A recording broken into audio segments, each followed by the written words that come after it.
Okay, so this is Wednesday of week 2. Been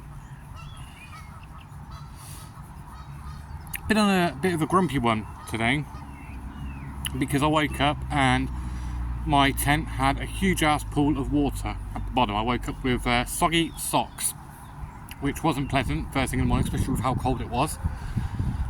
And it was obviously still chucking it down with rain.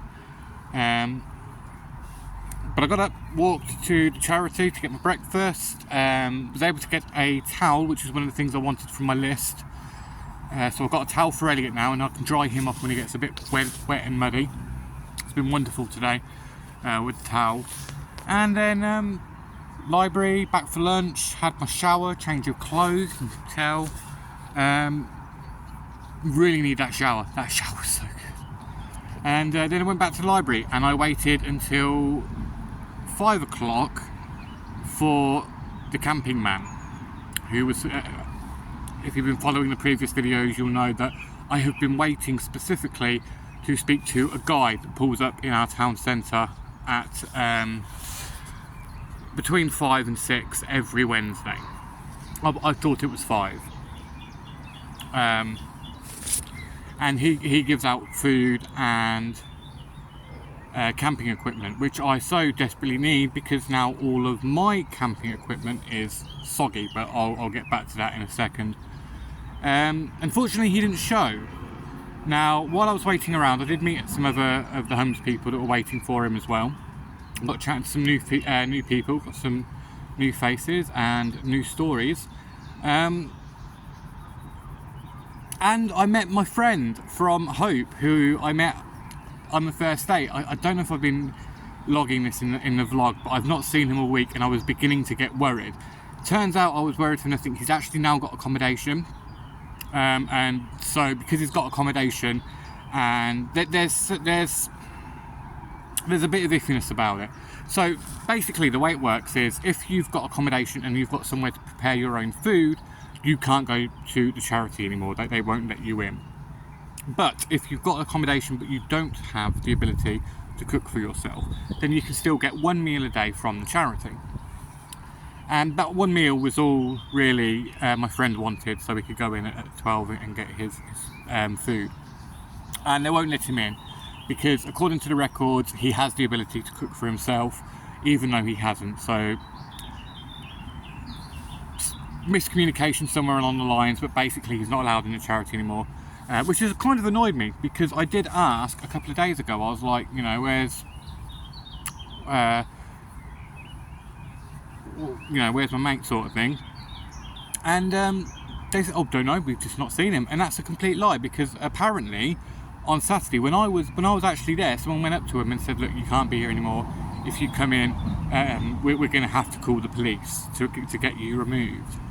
Which I think is extreme, considering, like,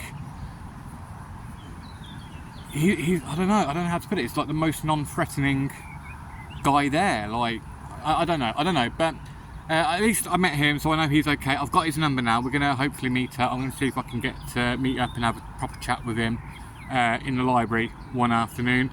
And so after that, I waited till, I think it was like 20 past 6. I was going to wait till 6:30, but I was just getting so impatient. I've been there since 4:45, waiting for this guy to show up. It didn't look like he was going to show.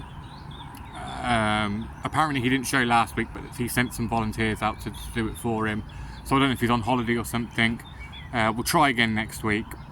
There is something going down on Friday where they give out free blankets and sleeping bags and stuff like that. So I'm going to go there instead and see if I can pick something up there to perhaps try and get something dry to sleep in, and maybe see if we can find a way to empty all of this water that's been retained out of the tent. So yeah, I left, walked back, just got back. It's now 20 past 7.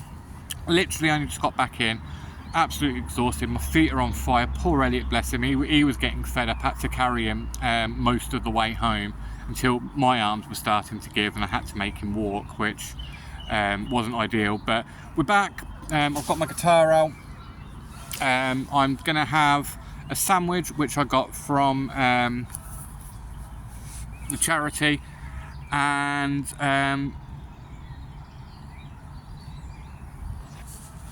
I'm gonna watch EastEnders, finish off my Malteser chocolate bar from yesterday, have a drink, have my sandwich, and after that I'm just going to play guitar until it gets too dark for me to see what I'm doing, and then it's bed, and process starts all over again tomorrow. One quick update with the council. So the council have tried to call me, but I missed a call because my phone was on silent, and I missed the call. It was obviously while I was out walking about and not at a time when I was looking at my phone, so I've missed the call, and apparently I've got to call them. So tomorrow, that's a job for tomorrow. I'm going to give them a ring and see if we can book an appointment and see about getting some sort of proper accommodation, because I was all fine with this tent life until it rained. Now maybe I could just perhaps find a better tent that actually does keep the water out. I did see some pallets. Apparently you can like put a tent on pallets just to get it off the ground, and then the water doesn't seep in. But actually I think what the water's doing is it's hitting the top, it's sitting on the top, or it's sitting on the fabric of the tent, and it's slowly, bit by bit, soaking through, because you touch the inside of the tent and the inside of the tent is completely soggy. And then it just seems like there's a little stream that rolls from the top of the tent all the way to the bottom, and then it collects in a pool at the bottom. So I might just need a better tent. ProAction, your tents are shit. Don't recommend them. I mean, the pop-up one, it seemed like it was a good idea at the time and ease of access, but I think what I might do is see if I can find a proper tent, perhaps one that's a little bit bigger as well, so I can properly stretch out, fit my stuff in it properly. But we'll see where it goes. But yeah, that is my Wednesday. So tomorrow's going to be pretty standard, and we'll see what tomorrow brings, and hopefully I can get my tent sorted out. Oh, one last thing actually with regards to the tent. So yeah, I've got that pool of water. My duvet is soaked through, and my sleeping bag, one of the corners, or at least perhaps the bottom half of it, is completely soaked through. So I can't sleep on those tonight. I'm going to have to get them out of the tent, or I might flip, I don't know, I might flip them over, use them to absorb what water I can, pull them out, and then I'm probably just going to have to sleep on a wet, dirty tent floor with nothing again, like I did on my first night, and see if I can get some dry bits from the charity or somewhere else. But we'll see how it goes. Right now I'm just not going to get in the tent because it's not going to be comfortable at all. Elliot's just gone in. He doesn't seem to have a problem with it, but then I think he's got, I made sure the dry part, the wet part of the sleeping bag I folded over so the dry bit's on top, so he can go and lay on. So he's all right. He's got his little spot. I just don't know what I'm going to be doing, but I've got this coat from the charity, which obviously it's waterproof, so if it does get a bit damp, then it doesn't matter if the coat gets damp, does it? But I've got some damp parts of my jeans from where I was going into the tent to fish all my chair and my guitar out in bits, and I've got wet knees and wet ankles already, and I can already tell it's going to be a cold, miserable night, but it is what it is. All right, okay, well, till next time, later.